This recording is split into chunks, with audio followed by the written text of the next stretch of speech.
All the viewers of the State of Affairs podcast, most welcome this evening. First of all, I would like to wish everybody Eid Mubarak. And the second thing is that I have two lovely people with me tonight, and we'll be talking about the supposed theme of redefining feminism.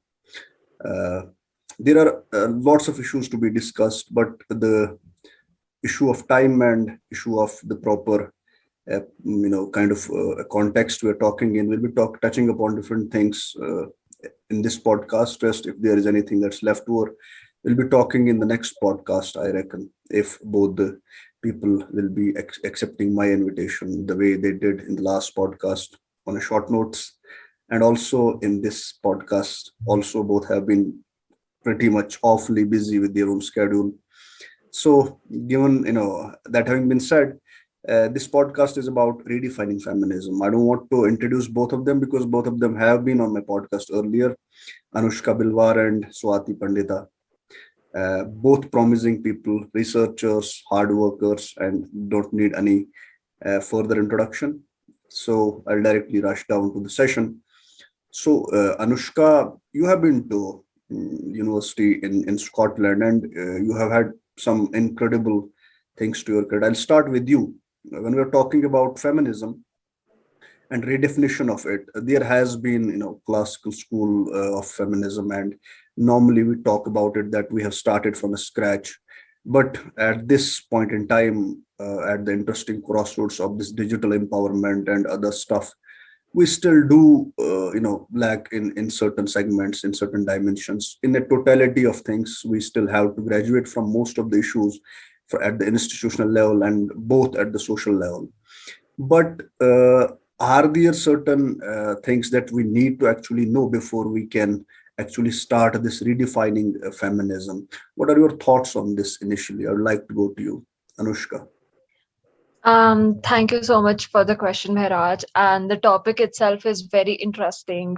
If I have to borrow a quote, then I would actually quote Bell Hooks, who, in one of her articles, or more say, in one of her writings, she says that the biggest problem with feminism or any social movement is how we define it. So, if we don't have a definition, so we often get misled from our own path. So when I ask somebody what is feminism, so how people define feminism is actually very different as well. So if you it matters from communities to community, from countries to country, from different social statuses to social statuses, right? If we talk about in India, if I ask, let's say, like, we have caste issue, we have religion, we have class, right? So if I ask, let's say, a upper caste person what is feminism according to them, then maybe they would understand feminism as, men, as women over men, or some might say equality. But again, when you say equality, equality of whom? And which particular community? Like, what if they only understand equality of upper class people, whereas caste only pertains, right, that lower caste people should be as lower caste only, whereas upper caste or upper caste people. So again, like, in every when we say about redefining feminism, the very first thing we need to counter and come upon is that, how do we define feminism? There should be a universal understanding, right? Because a lot of people also misinterpret feminism, which is, I think, a very common nature across nations and across boundaries. So I think the very first notion would be understanding what is feminism and making a concrete definition out of it. And isn't it a question that we can pose to the feminist discourse itself, that hasn't it been crystal clear enough that it has not been able to actually widen its canvas of putting its message to the people, although there are mediums and means that people can use in order to understand any ideology for that matter, or any discourse for that matter. In a narrative building, isn't this actually creating a space for people to get fed up with certain thing and not understand, let's put it in the right way, not comprehending to what actually the basic core message is. All the goodness of and all the genuineness and all the justification that feminism has, still it has this thing. I mean, most of the people do question this thing. I'll run down to Swati. Mostly you deal with the legal issues and the constitutional things, but tell us about it. What do you think? The definition of feminism in the present era. What are the things that you have in your mind when we talk about it? Well, there is no rigid definition of feminism, and there should not be one because you Can cannot you can you contain. can you can you speak a bit louder? Your voice is Okay, I will unclear. just check my mouth. Is my voice fine now? Yeah, it's clear. I was saying that feminism, you cannot define it. It's not a very rigid concept, right? It evolves over the evolves over a time period. अगर आप first movement देखो, it was about something else, and now we are in like the fourth wave of feminism or something. So, in my opinion, feminism is nothing but the art of resistance. It's not just like protest or campaigning for equality or equal right, but it basically is a value set, ideas, solidarity, sisterhood, spreading awareness. It involves all these things. This is, in my opinion, this is what feminism should mean: raising solidarity, awareness, and talking about sisterhood, and just to promote equality in marriage, divorce, succession, workplaces, etc. That's it. You cannot confine it. It's ever evolving.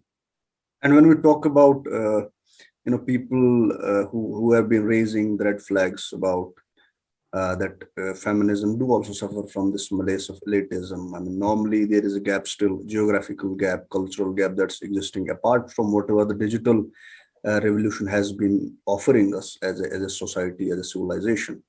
So still there are gaps that need to be filled before we can have a complete, a narrative and a discourse in order to make it more, you know, I can say applicable and reaching out to the people who don't even know and anything about the feminism itself.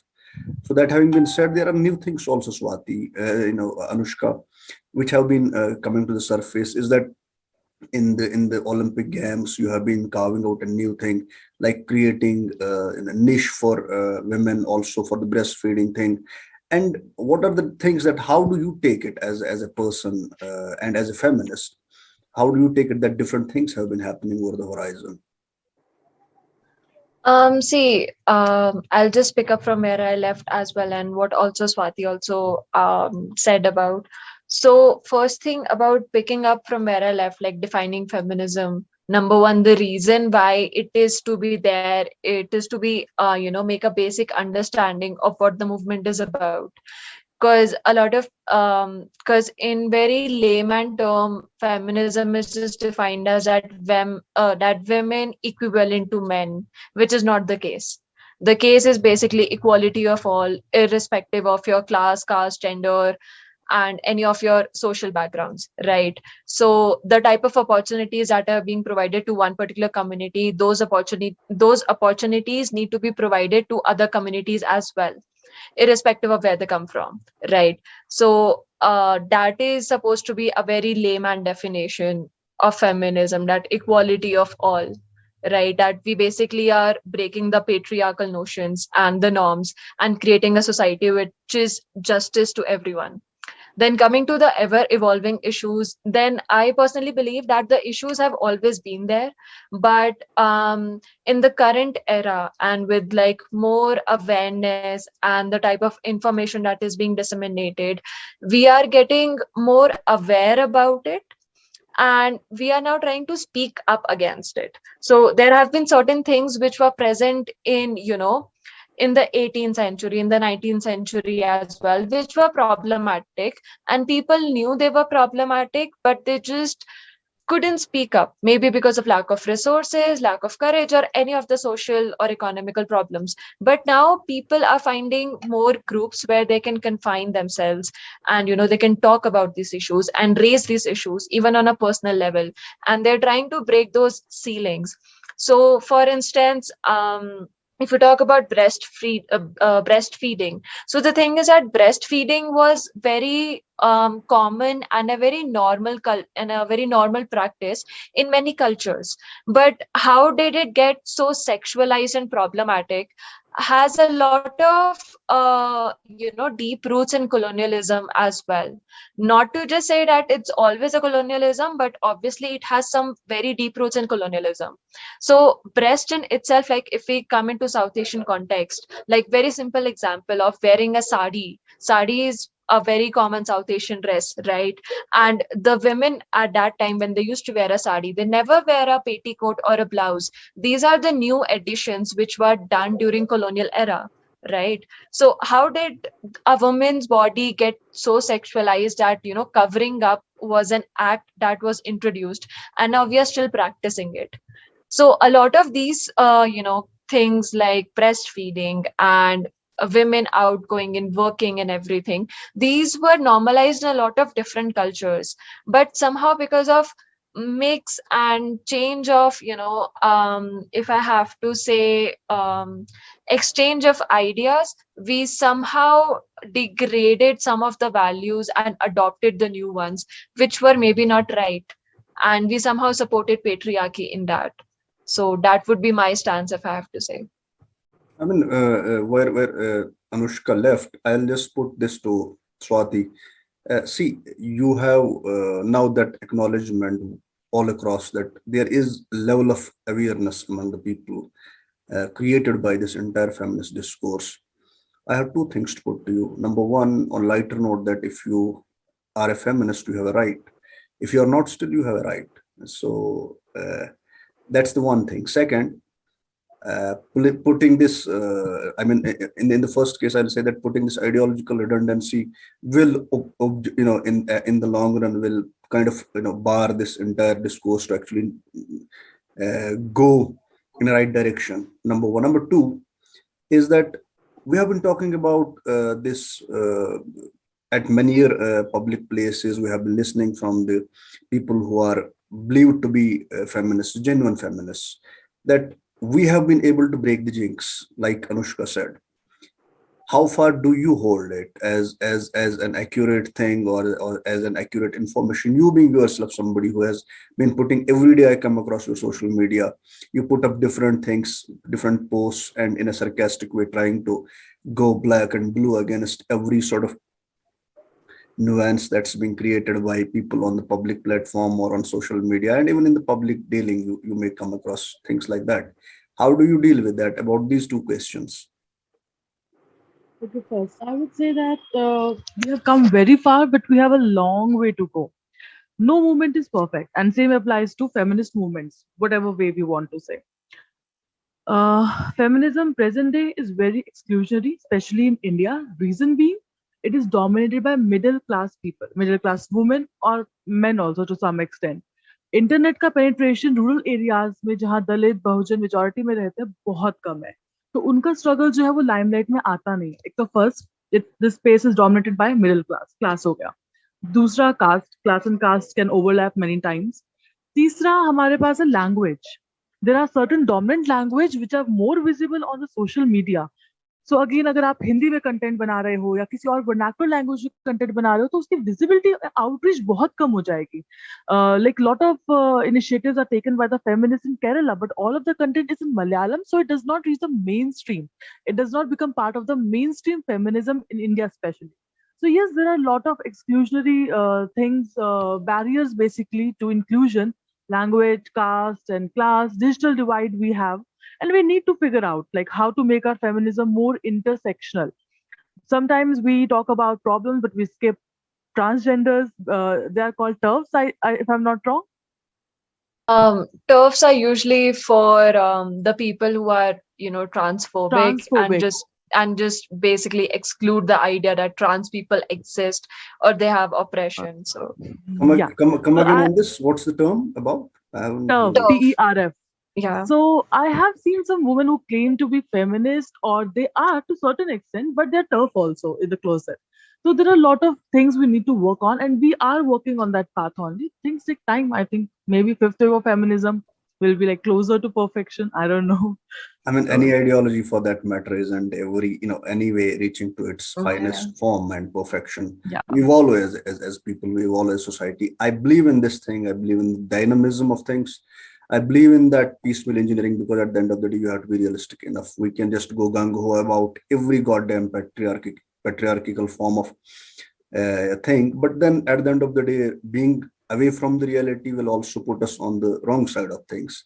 We won't be able to ever resolve this deadlock and mystery of things. I don't know how to resolve this thing.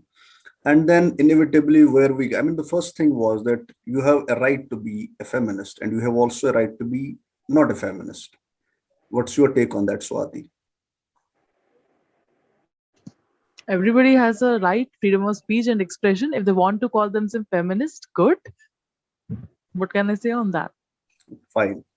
And what But there are about a lot this? of feminists who work towards women rights, and everybody has the right. We have a constitution which give a lot of rights to women, some special rights, some common rights. So yeah, like it's ideology. And Everybody has freedom of speech and expression. on our next thing, you have to tell us about this section 375. Most of the people do talk about it. We fall short of actually understanding what it's about. I haven't heard. I have gone through papers on this, but I haven't get clearly the picture. Since you are from that legal background, you can tell us about it. 375 basically talks about rape, non-consensual sex between a man and a woman. It is not gender neutral. Uh, the kind of country we live in, the society we live in, it is not safe to make these laws gender neutral as now, because we have seen what happens with defamation when someone alleges under Me Too, right? Sexual harassment, Me Too movement. So yes, that law is not gender neutral, and I think it is best to keep it that way. It talks about basically rape without the consent, or if the person is intoxicated, then also their consent will not count because that person was not in a condition to give consent, right? Or if they are in custody of some fiduciary person or someone having a fiduciary relationship with them, like it can be police officer, it can be some hospital staff, and if they rape them, then there is some little higher punishment for that. So yeah, if there is threat, then again it is rape, consent will not be valid.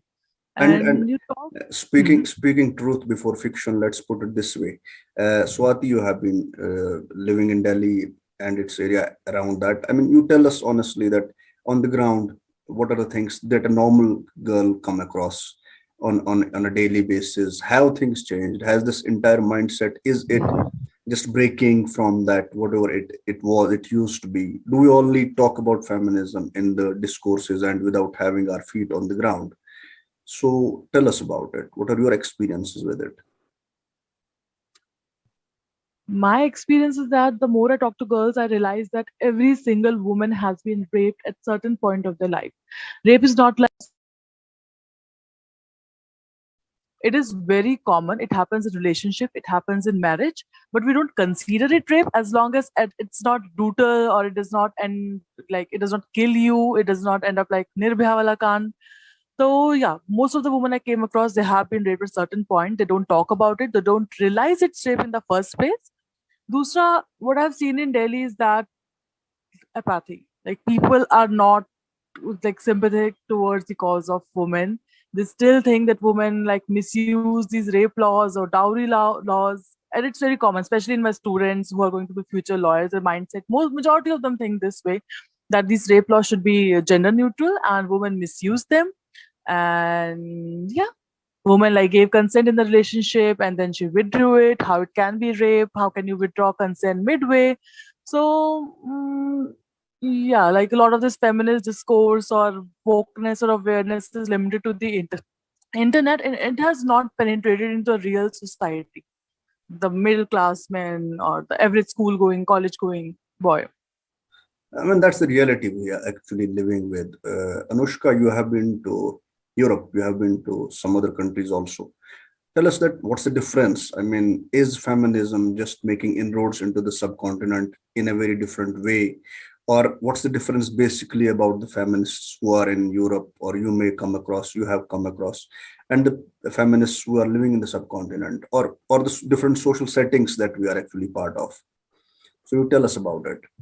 I think if I have to talk about feminist, let's say if I take, I mean, just picking a cue from where Swati left, like how people understand feminism. So if I talk about people in Scotland, um, I think with a lot of privilege, a lot of people don't understand that the rights they have are a privilege for somebody else.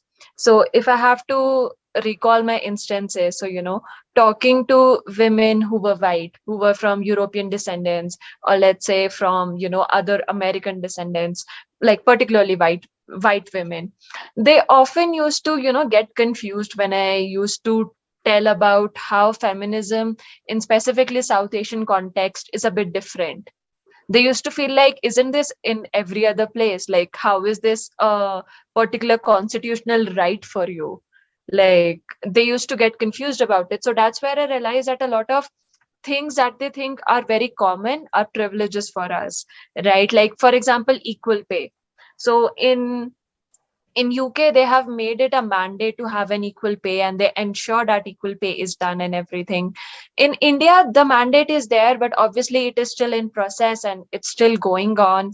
And there was a recent report as well that during COVID, a lot of women, they had to, resign because the domestic burden over them and plus the work pressure, they couldn't balance both. So for a lot of European women, this comes as a question mark. Like, how come you have domestic burden?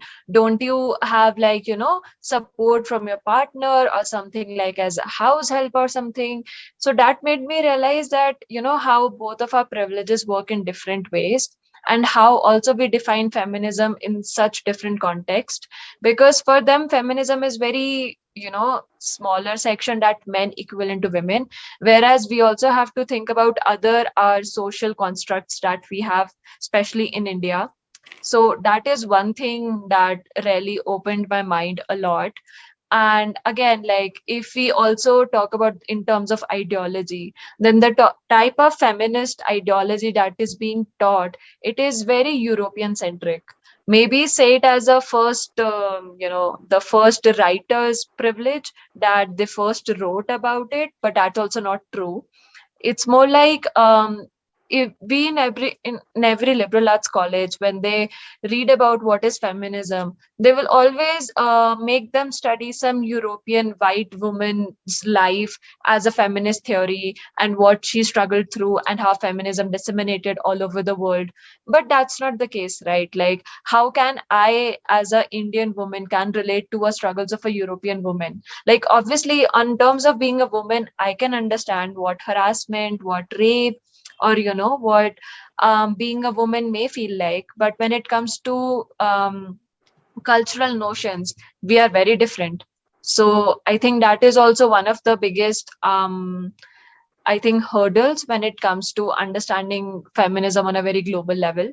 So That's quite, interesting. Once I was talking to a person, and she told me that she is going to pursue her master's from London, and the topic she was interested in her master that she will be working in her further research was that the feminism in South Asia. I told her that you will be using the same toolkit, the same skill set, and the entire same pattern of how to look at South Asian society and culture and brand of feminism from the same lens. And the inevitable result would have been that it's the same thing, that okay, cultures are different, but you cannot relate between them, that Anushka rightly said. These are two different contexts. But then, exactly. I mean, we need an Indian variant of feminism in a new discourse, in a new pattern, in a new narrative, in new theory. I mean, there have to be, some radical change in the entire feminist discourse in order to look at the subcontinental, feminism, especially in India, the people who are feminists, and especially who are working on issues like that are related to empowerment of women and the feminist, female upliftment, etc., etc. Swati, I'll just run down to you for the conclusion. Where do you see this entire feminism, opening up in the new uh, environment? We can say with digital platforms, with new forms of, exploitation, new forms of harassment coming up, and also feminism suffering from this thing that it's not yet making its inroads on the ground. We are still talking about the social media discourse. Where do you see this entire feminist discourse going from here? First of all, we talk about digital feminism or cyber feminism, as we call it. Technology has like helped feminism grow a lot. In India and in European countries also, we have seen like lot of movements which helped in changing policies, in changing law. We had that pink chaddi wala hashtag. Then Nirbhaya Kand pe hua tha ki brave something, Delhi's brave girl, something like that. There have been lot of campaigns run on Twitter or Instagram, which kind of gained traction and led to change of law and policy. So I think yes, cyber feminism or digital feminism is a good thing. It's not activism. It's not being keyboard warrior or anything like that. And we talked about violence also. Yes, every coin has two sides. So yes, there are some pros to digital feminism. Then there are cons also. Like women or feminists who are very active, very vocal about the rights, they also face gendered violence or cyber harassment, sexual harassment at other lot of social media platforms. Um, yes, there is police, there is cyber police. They can try and file lodge an FIR or something, but that's not gonna help in the long run. Maybe they have to bear it for now because this is how Indian society is at present. Then Me Too also. I would like to mention Me Too and defamation case. We have seen lot of times in the case of MJ Akbar also how this 499 defamation clause of IPC was used to kind of silence these women victims. So these things are very common, and we need to work on it. How we should decriminalize this section and reduce it to civil wrong only. But yes, these things are going on. Things take time, in my opinion. And your last comment on this, Anushka? I think I would agree with Swati that there is a lot of changes and evolution that we need to make. And as said earlier by Swati as well, that a lot of when we were talking about turfs, so there are a lot of feminists even in Indian society who are highly acclaimed and everything, but at the end they don't really move beyond the context of a man and a woman. Right, there are more genders than just a man and a woman. If we are just understanding genders in binary, then we are actually just still in our colonial mindset and not evolving from that. We are still hailing those structures which they made back in 18th and 19th century and just following through those. So we obviously need to break those structures and redefine how we understand feminism according to our context, according to our society, what the Indian society and the South Asian perspective really feels about feminism.